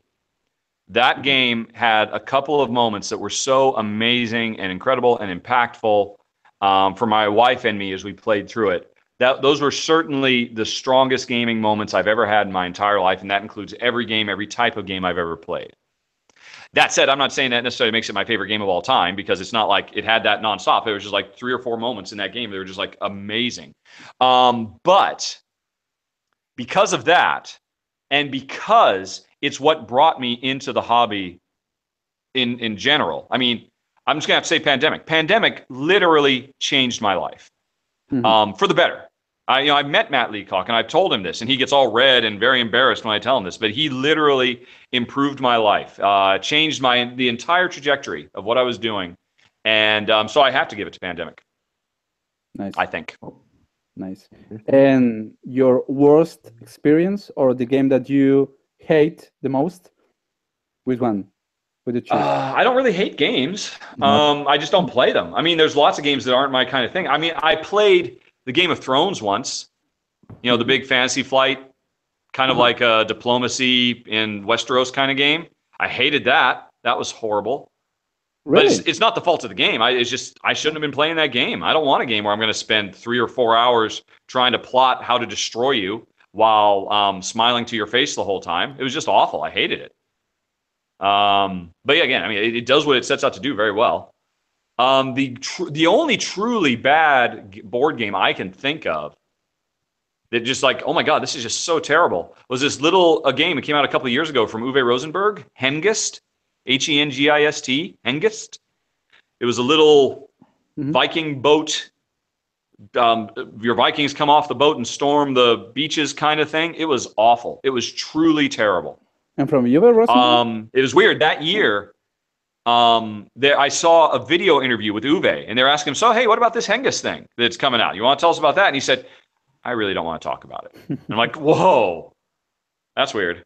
So I think I played that game, and I can only assume it's like he half finished the design and just like forgot about it. But then the publisher said, hey, well, we need to have a game this Essen. Oh, let's put Uwe's name on the box. And it's like, oh my God, this is terrible.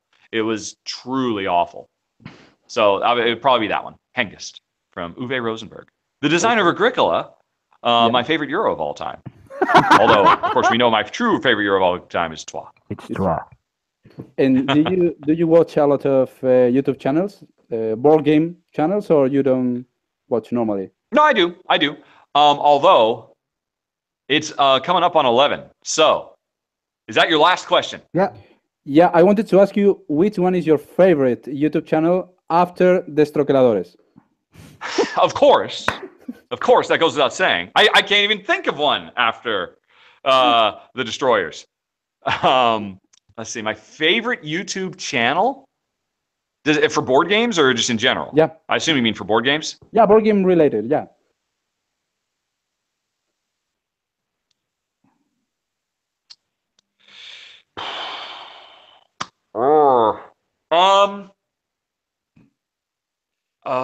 Inside the Box. At this point right now, Inside the Box. Inside the Box? Really? Yeah, I don't know if you know them. They do comedy skits. They only put out like a video like once every other month because they do really big elaborate things with special effects and scripts. I mean, they're when they do one, it's like a 20-minute long video. It's like a kind of an episode of a sitcom, and they're amazing. They're absolutely phenomenal. I mean, they should have all the subscribers. Everybody should watch. I think that. Let me double check. That's the name of the. And where are they from? I think that's the name of the channel. Inside the Box YouTube. Let me just double check that. Are they Americans? Yeah, it is. Or? It's a comedy tabletop gaming series. It's 4 friends. Every episode, they're just going to get together and they're going to play a game, whatever the game is. And they do a review of the game. They, in between all the silly comedy stuff and the special effects and all kinds of things, they actually do a really good job of describing how the game works as well. But like when they did Star Trek Frontiers, they had this whole thing where there was some kind of weird techno babble mistake, and they ended up like switching into the Star Trek mirror universe. So like 2 of them were the normal ones, and the other 2 were from the Star Trek mirror universe, and they were trying to kill each other throughout the game. And I mean, and so they really do, crazy over the top stuff. And it's genuinely funny. And it's just absolutely incredible. But it's just a shame because the production value is so high. They only put out like 1 video. Although it's interesting. I noticed like for the last month, they've been starting to put out 1 video a week, and they're just like little 30-second long jokes. But those have been really entertaining too. But I would have to give it to Inside the Box. It's just absolutely phenomenal. It's so good it could be on network television. Well, we will check that for sure. Yeah, I highly recommend it. And I don't know if Juan has the last question of the chat. All right, if Juan has one more question. Do you like the unboxing videos of board games? Unboxing yes or unboxing no? It's a. I got nothing against them, but I don't really understand. They have no interest to me. No? I'm not. I don't particularly find them interesting. Okay, unboxing no. Okay. I guess yes. Unboxing no. Okay, perfect. All right, I went out strong. Very nice to have you here. I hope you had a great time with us. Yeah. We weren't that crazy, right? Crazy time. We behaved. So yeah, you hardly got hit by Cthulhu at all. Yeah, that's right. We didn't make a lot of jokes, so today we are very serious. Yeah, well, it's because I spent all that time shouting at you. Okay, perfect. And thank you very, very much. We hope that maybe another time you will join us if you want. Yeah, cool. Of course. All right. Thank you, Rahdo. I promise nothing. The best YouTuber in the world. The best YouTuber in the world. And you are very welcome to visit us here in Spain. Where are you guys? We are in the northwest, the Chile side of Chile? Spain. Not the sunny, nice. the rainy side. The Chile? Chile. No, Chile. Yeah, not the Chilean food, side. Not the food What? one. Santiago de Compostela. You know Santiago de Compostela? The cathedral, the big cathedral. Maybe you know it. The Cathedral of Troyes. No. The Cathedral of Troyes. My wife probably would. Okay. But okay, man, it was great talking with you guys, and I will let you go back to speaking in Spanish now. Perfect. Thank you. All right. Thank you, Rahdo. Thank you. Bye, Rahdo. Yes. Bye. Bye. Vamos a esperar que cuelgue Rahdo la llamada. Bueno, ahí está. Se ha puesto mute. Dios, vale. Bueno, hemos superado. Me arde el cerebro más que jugando al Dominant Species, macho. Esto es terrible. Y encima tengo que estar aquí con el micro. Parece José Ramón Galloso. Ay, sí. Vamos a pasar ahora. Lo iba a decir, pero no iba a pillar el chiste. ¿Sabes? Ya, podías haber dicho lo del lugar. Bueno, queda media hora, ¿no? Más o menos. ¿Qué hacemos? Pues puedes comentar algún juego si quieres o cortamos, porque esto ha sido sublime. Yo creo que ahora mismo lo estamos petando. Si nos han suscrito 8 personas mientras Rahdo hablaba. Bueno, sí. Está fantástico. Sí. 8 personas sin tipo de criterio. Quiero mandarle un abrazo muy fuerte a Luis Francés y a Guille Sanz. Ostras, sí. A Guille Sanz, porque han hecho una traducción brutal, sobre todo Guille, que la ha hecho a su manera. Sí, ¿no? Yo es que no he podido seguirla, encima me he tenido que salir. Ahora mismo creo que he perdido dónde estaba, pero hubo un momento ahí. Bueno, déjame aprovechar antes de que sigamos con cosillas, que quería anunciar. Lo que pasa es que no quería al final anunciarlo por el medio, porque si Rahdo se pensaba que estábamos metiéndonos con él. Quiero anunciar de parte de Rod, nuestro amigo Rod González, el creador de Dice Driving y Rookie Heroes, entre otros, que hace nada, creo que fue ayer, anunció unos futuros premios lúdicos, premios del juego del año, ¿vale? Que se llama Rincones Lúdicos, que a lo mejor ya habéis visto que hay, de hecho, una página de Facebook y tal. Ahora en breve, si soy capaz de sujetar todo, os pondré el enlace para que cliquéis ahí. Sí. Y bueno, que se va a realizar a través de... os lo digo ahora, esperad un momento. Os metéis en enero, van a ser las votaciones, y a través del portal metajuego.com de nuestro colega Miguel Elendir, hijo de Isildur, ¿vale? Habrá los formularios de votación y estarán alojados en esa web. Y nada, comentar que se han juntado los 3 grandes grupos de juegos de mesa de Facebook, el Rincón de los Juegos de Mesa, el Pequeño Rincón, que regenta nuestro gran amigo Fernando, ese hombre que no puede seguir nuestro chat de Telegram porque se le acaba la batería. Pray for Fernando. Pray for Fernando. Dios, no me hagas hablar más inglés que me va a estompar la cabeza. Y también el rincón el grupo Co-op de rock. Co-op. Así que todos los que estéis metidos en esos grupos podréis votar por el juego del año. Y nada, en breve os pongo la dirección para que entréis en la página de Facebook de Rincones Lúdicos, que es donde van a ver las noticias noticiosas. Y nada, como tampoco nos queda mucho tiempo, el tema de la destroquedad, lo podemos dejar para el que viene, ¿no, Juan? No, yo lo digo por ti, porque dice tu vicepresidenta del sincebollismo que como haya estado aquí casi hora y media sin entender nada y ahora cortéis. que no vuelve, ¿no? No, lo que sabes que podemos hacer, hablar de los juegos de este fin de semana, porque tú jugaste algo, ¿no? Tú estuviste en Monforte. Yo este fin de semana jugué, no, estuve de viaje, por eso no fui a la Destroquelada. Bueno, claro, estuviste de viaje, pero jugaste algo antes de tu viaje. Jugué Azul, que cada partida es mejor, porque ya he descubierto... A ver, no sé si habéis jugado a Azul. Bueno, vete hablando, que me lo saco. Vete a buscarlo. Sí, yo, bueno, la Destroquelada vamos a hacer el especial para la semana que viene, ¿vale? Porque nos gustaría también invitar a gente que estuvo como el vaso, y la verdad es que jugamos un montón de cosas. Yo acabé con el cerebro quemadísimo porque empezamos el miércoles desde que llegaron Ragnar y Guille a mi casa, bueno, a esta casa, y estuvieron aquí hasta el domingo. La verdad es que le dimos durísimo. El día fuerte fue el jueves, que jugamos a 17 juegos diferentes, casi me revienta el cerebro. Y probamos cosas muy, muy guays. Pero bueno, ibas a hablar del Azul. Juan, cuéntanos. No, si quieres la semana que viene, el domingo, porque ahora podemos volver al domingo si quieres. Sí. Podríamos hacer el especial de Destroquelada y hablar de todos los juegos. ¿Lo hacemos este domingo entonces? A ver si puede venir el gran gurú. Eso es. A ver si viene Masivi. Yo os voy a comentar por encima un poquito de Azul, que lo tengo aquí, que el juego es, aparte que el juego es precioso. El juego, la verdad es que lo compré. Espera, que se me pierde el micro. Lo cogí en una oferta de estas. Bueno, tuve un problema con una tienda online que no voy a contar ahora, algún día lo contaré. Pero lo compré bastante bien de precio porque vale 40 euros. 38 y algo me valió. Y va a ser el nuevo Dayforge. Sí. Las instrucciones, esto no es una reseña, simplemente es que para que veáis, mirad. Ya está. Ya, esto se aprende a jugar en 2 minutos. Y el juego es súper bonito. Hemos jugado, bueno, Sergio y yo jugamos la semana pasada para estrenarlo. Aparte, Sergio me lo destroqueló. Que le dije, Sergio, ábrelo. Y Sergio, no. Qué rico. Es tuyo. Sergio, ábrelo. Olía a troquel nuevo. Y lo mejor del juego es la bolsita de las vaqueritas. Voy a sacar una voleo. Sergio, di un color. Azul. No, negro. Bueno, son espectaculares, son súper bonitas, aquí las tenéis, y son bastante gorditas. Y el juego es muy sencillo, pero es súper divertido. He jugado con 2 personas, con una persona que no es nada jugona y me ha ganado, que no es difícil. Porque es que es un juego que tú, aunque parece muy sencillo en mecánica de que hay que hacer líneas, cuidado, puedes jugar a varias cosas. Y me ganó por la movida esta de que si tienes 5 piezas iguales, sumas 10 puntos. Sí.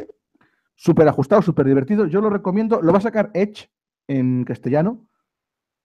A ver, es Edge al final. Porque era Asmodee, pero no sabíamos que... Creo que es Edge. Yo lo leí el otro día no sé dónde lo leí, en mi cabeza friki. Bueno, no me acuerdo. Un saludo. Ah, por cierto, vamos a mandar un fuerte abrazo al nuevo Destroquelador, al pequeño Eric. No. Hostia, pequeño Eric, sí señor. Aplaudiría si pudiera, me aplaudo contra la cabeza. Pequeño Eric, que ya como salga el padre, ahora mismo debe medir 1,5 metros. Sí. ¡Quiero cenar! Necesitó 3 días para salir el pobre Eric. Está ahora mismo chupando, en vez del chupete, tiene el monstruo este del lacustre, del Blood Rage. La serpiente marina de Blood Rage de chupete. Sí. Y nada, supongo que hoy no estará por el chat, pero un fuerte abrazo al pequeño Afonso y al grandísimo Eric. Nada, que jugamos Azul, es un juego muy fácil y yo os lo recomiendo a no jugones y jugones porque es súper divertido. Hemos jugado a 2 y he jugado también a 2 con la gente. No hemos jugado a 3 y a 4. ¿No lo has probado más todavía? No, pero es que a 2 funciona muy bien. O sea...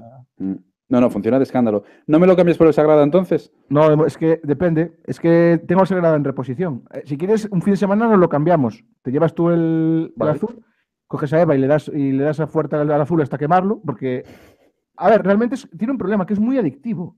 Sí. Porque, no sé. Es que además es rápido. Nos llevó 20 minutos la partida, ¿no? Sí, más o menos. 20 minutos, jugamos 2 partidas, ¿no? 2, sí, hombre. 40 minutos. Sí, bien. Sí, por ahí. Sí, no, súper.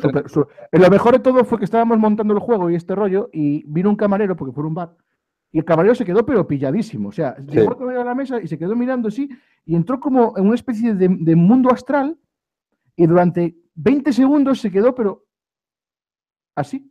De hecho nos dijo, ¿qué clase de Monopoly es este? Sí, quedó así Y lo mejor que luego fuimos a pedir a la barra y nos dijo el otro camarero, decirle al chaval que no se quede a jugar con vosotros y que os atienda. No, es Ya que te digo. en mesa es muy bonito, ¿eh? Es que es una cosa... Es muy chulo, muy chulo, muy chulo. Y probé la variante chunga, la del otro lado del Ah, tablero. le diste la vuelta al tablero. Si das la vuelta al tablero, no te aparecen los colores. Bueno, la regla básica de azul es que no puedes repetir loseta, o como quieras llamarle, baquelita, en la misma fila. Entonces, claro, vienen ya los colores, si os fijáis, por detrás mismo. Vienen ya los colores, bueno, ahí los tenéis, ¿no ves? Vienen los colores ya más o menos dibujados. Entonces, en cada color va su color. Lo que pasa que por el otro lado, que no, aquí no viene en blanco. Tú puedes elegir poner el orden que te dé la gana. Y es súper, súper complicado, porque ya te es un ictus en la cabeza brutal, porque claro, ya vas a jugar a lo que te interesa. Claro. ¿Tú qué destacarías de la Destroquelada? Un juego. Un juego de la Destroquelada. Pues mira, al que más jugamos de repetir partidas fue al Russian Bash, que lo trajo Masivi. Y la verdad es que es divertidísimo. Es como estar jugando casi a Mario Kart o una cosa así. Lo pasamos genial, aunque la estrategia que puedes llevar en ese juego es complicada, porque hubo un momento de la última partida que iba de primero destacado, me empezaron a caer hostias por todos los lados, no conchas azules, pero casi. Y al final quedé penúltimo, pero es un juego súper divertido, ya tenía ganas de probarlo porque Masivi habla mucho de ese juego, que le encantaba y tal, y muy guay. Y después, ¿alguna otra cosa que jugaran? Bueno, probé por fin el Arkham Horror, que también lo había traído Masivi, y jugamos una partida a 7 jugadores, si no recuerdo mal, casi al tope, que el tope son 8, y pensaba que sí me iba a hacer un completo coñazo, porque estuvimos 3 orillas jugando, ¿eh? Pero qué va, para nada, se me pasó rapidísimo. Y me gustó un montón. La verdad es que me moló mucho más que el Elrich. Yo había probado el Elrich con Piru, que le mando un saludo desde aquí, a Piru, y lo probé con él hace año y pico y tal, y me gustó más el Arkham, ¿eh? Me pareció más inmersivo incluso y más entretenido. Y más así juegos que probamos el Secret Hitler, que como juego de roles ocultos la verdad es que es de lo mejorcito que he probado, porque cuando fui a las Game On estuvimos jugando bastantes personas al de la Resistencia, al Avalon. Al Avalon, sí. Y el Avalon la verdad es que me dejó bastante frío, me esperaba bastante más, porque me lo habían puesto súper bien. Yo no soy mucho de juegos de roles ocultos. A ver, yo creo que el Avalon tiene un problema, que es muy grupo dependiente, ¿eh? Sí, Si bueno, tienes todos los de roles ocultos son... yo recuerdo una partida al Avalon, he jugado varias, pero recuerdo una que fue apoteósica, que es que, un saludo a Andrés, Andrés y yo éramos los malos y había que abrir los ojos y yo los abrí, éramos 8, doy así una visual y ni Dios los abre. Y es que el hijo de puta me está escondiendo. Entonces se oye decir, bueno, ahora que los malos cierren los ojos y que lo abran los buenos. Y se oye a Andrés que hace, uy.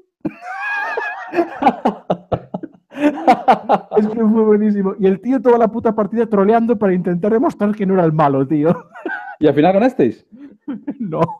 Ni de coña, ¿no?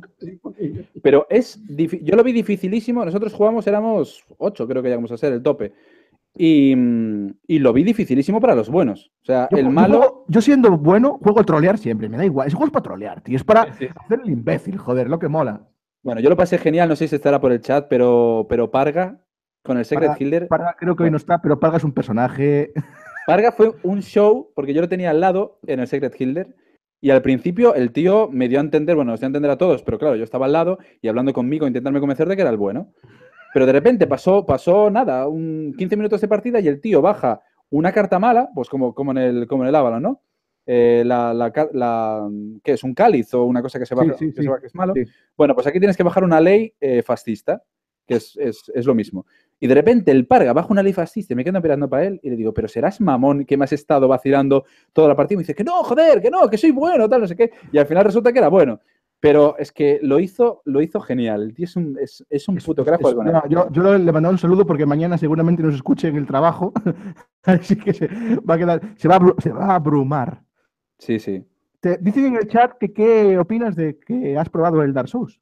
Ah, el Dark Souls, sí, que lo trajo Guille. Pues bueno, ya le comenté a Guille, es un Ameritrash al uso, bastante tiradados, muevo, tiro, pego.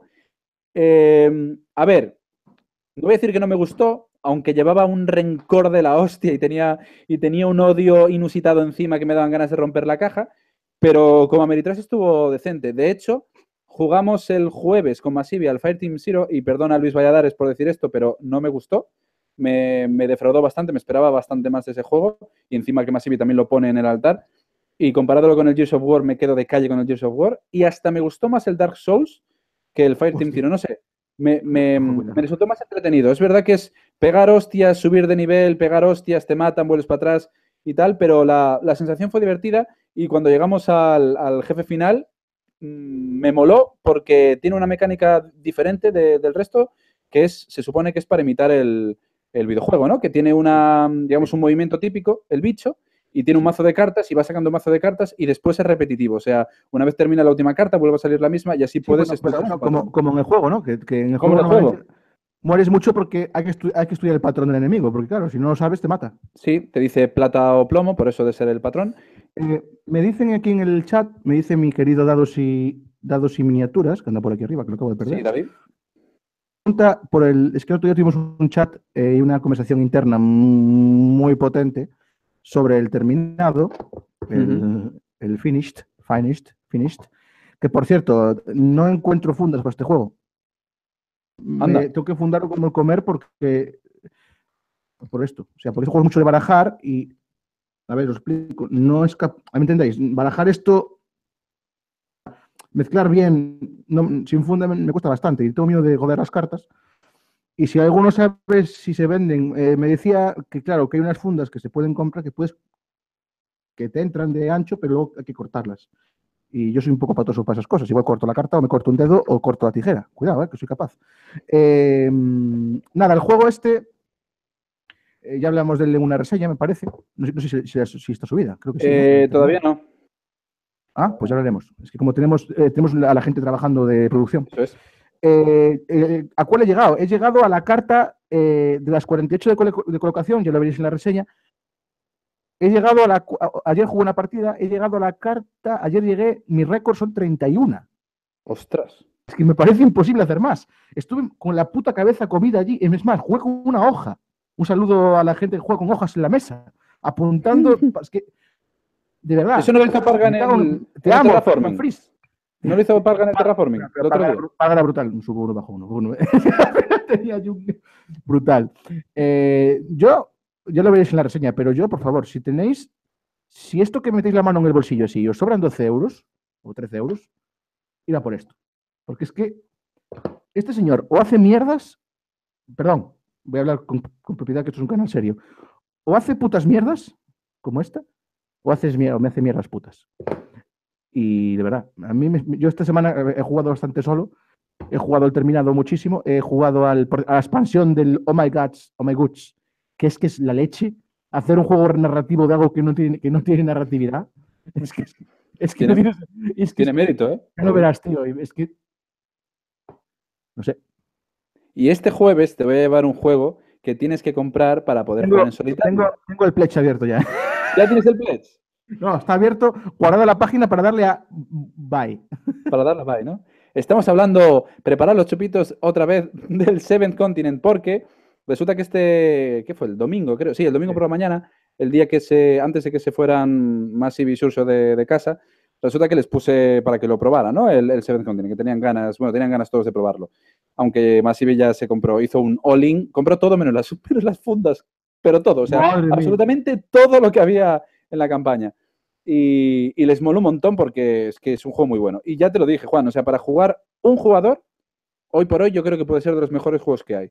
Porque yo creo que está pensado sobre todo para uno y como mucho dos. El otro día jugaron unos 4 y está guay porque debates, hablas con el resto para decidir qué hacer.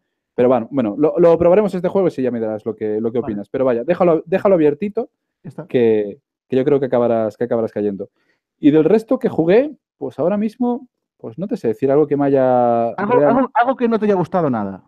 Que digas tú... Algo que no me haya gustado nada. No me acerco ni con un palo. Uf. Probamos el otro del Friedman Freeze ese, el de Fuga. Fuga, ¿qué tal? Mejor que la mierda del Fantasma, porque el Fantasma me parece un auténtico truñazo. Y el de Fuga está un poquito mejor, porque al ser colaborativo y tal... A ver, te hace gracia ir sacando cartas...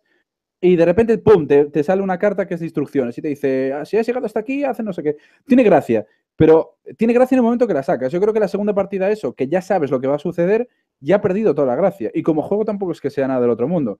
Entonces, bueno, sí que es cierto que me gustó más que el Fantasma, pero vamos, no me compraría ninguno de los tres. Y encima, bueno, comentó Masivi que el otro, él era Fantasma, Fuga y... ¿Cuál era el tercero? Fortaleza. El Fortaleza, que dice que es el peor. O sea que vamos, ahí sí que no me acerco ni con un palo. Y después, ¿qué más así probamos? Que fuera un poco... no te creas, estuvimos jugando a cosas guays. Ragnar también trajo alguno chulo. Probamos el Among the Stars, que siempre está hablando de él y tal, que es una especie de, bueno, juego de set collection de cartas y tal. Y estuvo guay. Después en casa de Surcio el jueves por la noche nos una panzada del terraforming de 6:30 de la mañana hasta las 5. Cada vez amo más ese juego, o sea, es una cosa espectacular. Yo creo que debemos mandarle un mensaje a Paquisto. Jugamos de... Sí, sí. Bueno, te las voy a dar este jueves, las vas a ver, que tú vas a tener también las losetillas. Sí.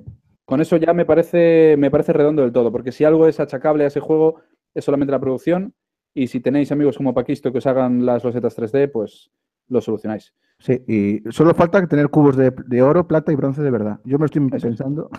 Sí, sí, sí. Y el otro día, probé otro escenario diferente. No sé si fue el Elas o el Elysium, no sé cuál de los dos probamos, Sí. pero me moló un montón, ¿eh? Cambia mucho. Le da ese toque de frescura. Pero muchísimo, tío. Y como le metas... Es que no puedes jugar igual. Tienes que pensar... Es que solamente cambiándole hitos y recompensas, solo cambiando hitos y recompensas, el juego no es igual. Es que no se parecen nada. Es una pasada. Yo de verdad estoy ahora mismo, yo creo que ya lo dije en la Cazuliño reseña del Venus Next. Hoy por hoy es mi número 1 destacado. Y jugamos mucho en la Destroquelada al Código Secreto, que es otro de mis top 3, y lo pasamos genial, tío. Tienes que conocer en persona a Sito, que le mando un saludo y un abrazo desde aquí, que es además de aquí de La Coruña. Está en el chat. ¿Está en el chat? Bueno, si ves a Sito... Hay un Sito. Sí, pues es ese seguro. Resulta que, bueno, tú que has jugado el Código Secreto, sabes que cuando eres el líder Sí. y tus compañeros dicen una que han acertado, Sí. coges tu losetilla del color y la pones. Sí. Y ya está. Bueno, pues Sito lo que hacía era un movimiento que además creo que debería ser obligatorio para este juego, y es que siempre estaba mirando el patrón. Aunque hubieran acertado y aunque hubieran dicho la buena, la que él estaba pensando, ¿sabes? Para no dar pistas de que la que han dicho es realmente la que tú estabas pensando. Porque se nota mucho. Sí, se nota, Porque si dicen una que no es la que tú pensabas, estás mirando y luego, si es correcta, ¿sabes? Y él lo hacía en todas las puñeteras pistas, tío. Fue divertidísimo lo que nos escojonamos. Y la primera partida además que jugamos, que la jugamos en el Rasio del Burgo, que ya hablaremos del Rasio del Burgo largo y tendido el domingo, por cierto, cogió Sito y la primera que tocó ya era el asesino, tío. O sea, nos pudimos echar unas risas. Brutal. Fue un espectáculo. Jugar al Código Secreto, jugar a todos. Es que estuvo muy guay. Y probamos el Peak Oil de Two Tomatoes el último día y me moló mucho, tío. Yo creo que te va a gustar. Si te moló más o menos el Oilfield, si te gustó esa temática de barriles de petróleo, te va a molar mucho el Peak Oil. Pero Peak Oil es un poquito más durete, ¿no? Es más duro, sí. Es que a mí Oilfield aún... A ver, no soy un cuñado, pero Oilfield aún con las losetas avanzadas... A ver, está bien, para gente que nunca ha jugado... Aparte, Oilfield tiene una cosa que es bonito. Y es chulo. Y entonces, hombre, no digo para jugar todos los días, pero echar una partida de Oilfield, pues te lo pasas bien tampoco. Es un buen euro para introducir. Es muy buen introductorio porque es sencillito y tal. Pero este tiene más miga, ¿eh? Y está guay. A mí me gustó bastante de los euros que probé. Ya está a la venta, ¿sí, no? Sí, ya está. Me parece un poco caro. 40 pavos por lo que trae me parece un pelín carete. Yo lo hubiera puesto entre 30 y 35 lo sumo, pero... Para ver eso al final. Pero sí. Y luego, ¿qué más así jugamos? Bueno, intentamos un escenario de rol con Masivi, que no lo dimos acabado porque éramos unos inútiles. Llegamos a una habitación donde había una estatua que escupía fuego y nos quemó a 3. O sea, a mí me carbonizó. Sí. Yo entré allí pensando que me iba a comer el mundo y me carbonizó por completo. Estaba ahí Ragnar, el pobre, ahí, rollo chamán. Por cierto, hablando de chamán, no sé si lo viste en el chat de Telegram, o lo que puse. Hay un mensaje de Chamangato, sí. Chamangato, en el creo que fue el último programa o en el anterior, dejó un mensaje. Si quieres lo puedo leer ahora mismo. Léelo, por favor. Yo creo que deberíamos leer este mensaje porque en nuestro chamán ha hablado, aparte en el programa de Paquisto y de nuestro amigo y de Andrés de Ramón de Cuéntame. Le mandamos un fuerte abrazo a Ramón, que recibirá este mensaje en el año 1436 después de este año. Bueno, da igual. Dice el mensaje, que es pura poesía. Dice, programaken. Ah, no, eso fue el anterior. Este sería programote o programashu. Qué bonito. Muy interesante, en verdad. En verdad, ¿eh? No de verdad, en verdad. Cuidado, es diferente. Vamos a parar un poco la sintaxis. Cuidado. No es lo mismo ¿Sintaxis? decir... ¿Cómo sí, vuelves a casa? ¿Sintaxis? no es lo mismo decir muy interesante de verdad que decir muy interesante en verdad. Como Eso es. en verdad, ¿sabes? Como nobiliario, en verdad. Solo me he hecho un pequeño inserto para el Massive Darkness, ahí lo cuela, Sí. pero llegué a la conclusión que para estos trabajos es un muy buen cúter. Bien, aquí le falta sintaxis. La que no tenía antes, aquí, la que tenía antes, aquí le sobra. Respecto a la tortilla de patata, puntualizar que por lo que vuestros lares compráis con el nombre de patata se parece, pero no es lo mismo que lo que se vende al otro lado de la península. Así pues, la tortilla de patatas siempre, voy a repetir por favor, siempre sin cebolla y en algunas ocasiones hasta sin patata. Es un sabio. Con patatas fritas y loncha de jamón serrano en bocadillo con un buen pan. Cambia el tema. Esta tarde hemos jugado en casa la partida de agosto. Cuidado, que es un tío visionario que la juega en noviembre. Sí, claro. De Pandemic Legacy temporada 2. Y como siempre, me toca hacer el final de partida y recogerlo todo. Postdata. Pongo a descargar el siguiente. Punto. 2 semanas de retraso. Punto. Algún día os alcanzaré. Sonrisa. Bravo. Juan, es que creo que no ha quedado claro. ¿Cómo le gusta la tortilla a Chamangato? Sin cebolla y a veces sin patata. Eso lo podríamos omitir porque tampoco... Pero vamos a ver. Pero le gusta sin cebolla. Entonces come un huevo revuelto. A mí me da igual. Ha dicho que prefiere la tortilla sin cebolla. O sea, después del desasosiego que me causó Xavi Garriga diciendo que lo quería con mucha cebolla, yo ahora ya me puedo dormir tranquilo. O sea, a Chamangato le gusta sin cebolla, ya soy feliz. Ya me da igual. Te imagino que llegando el Russell le dice, ¿cómo le gusta la tortilla? Le dice, sin patata. Sin patata. Qué fenómeno. Bueno. Y se me olvidaba que me lo ha recordado Sito en el chat. Oye, juegazo, pero juegazo que fue de lo más inmersivo, nunca mejor dicho, además, el Capitán Sonar. El juego que es para 8 jugadores y que son 2 equipos de 4, en el cual tienes que manejar un submarino y te tienes que pegar de hostias con el de delante, rollo hundir la flota, de saber por dónde va el submarino del equipo rival e intentar hundirlo. Eso fue un espectáculo. Además, estuvimos en la asociación Draco, a los que, por cierto, les mando un abrazo enorme porque nos salvaron el culo los 3 días de Destroquelada, porque no teníamos dónde ir y fuimos desde el viernes por la noche, sábado también por la tarde y por la mañana, y domingo por la mañana y por la tarde. O sea, una gente increíble. Bueno, Javi Brandido, el de Seré Tomate Brandido, el mazo, y nos dijo que sí, que sin problema. Bueno, nos juntamos además ahí con sus colegas y con la gente Chamangato está en el chat. No me lo puedo creer. No me lo puedo creer. No me puedo poner de pie que estoy en la cama. Han dicho Chamangato vuelve y Chamangato ha aparecido. Lo hemos invocado. Chamangato. Gracias, Chamangato, por estar. Gracias por decir que te gusta sin cebolla, Chamangato. Me has hecho un hombre feliz. Y sin patata. Y sin patata. Pues eso, que jugamos al Capitán Sonar y fue también de las sorpresas, de la Destroquelada. Un juegazo que el único defecto que tiene para mí es que necesita ser 8. Es verdad que puede ser 6 porque hay un personaje que lo puede admitir el capitán. Podría hacer las 2 cosas.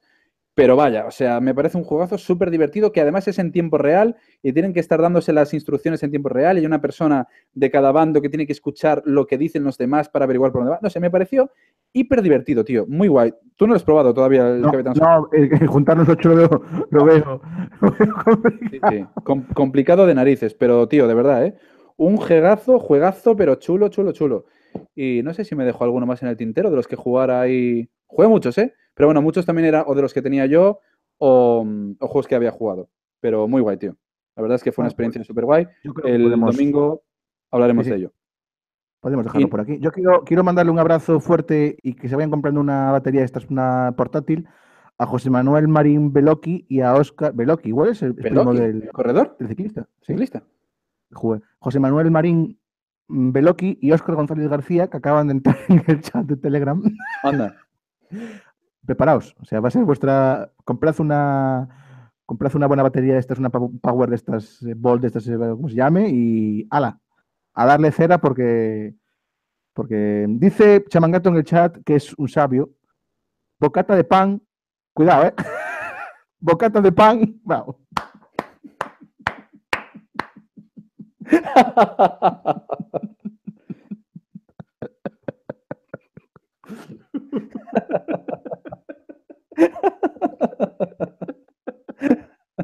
No puedo.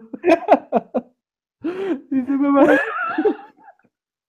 Dice Chamangato, bocata de pan, tortilla, lonche de jamón y patatas chips. Bravo. Qué grande. Por cierto, estás más que invitado, Chamangato, a unirte al chat loco de Telegram. Y a nuestros corazones. Que ya se va. ¿Quién se marcha? Ah, se marcha Chamangato y se marcha Neva. Se marcha Eva también. A ver si llevabas el Chamangato. Me lo estaba planteando, ¿eh? Me lo estaba planteando. A lo mejor sí que era la misma persona. Bueno, ¿qué? ¿Despedimos entonces? ¿Nos lees?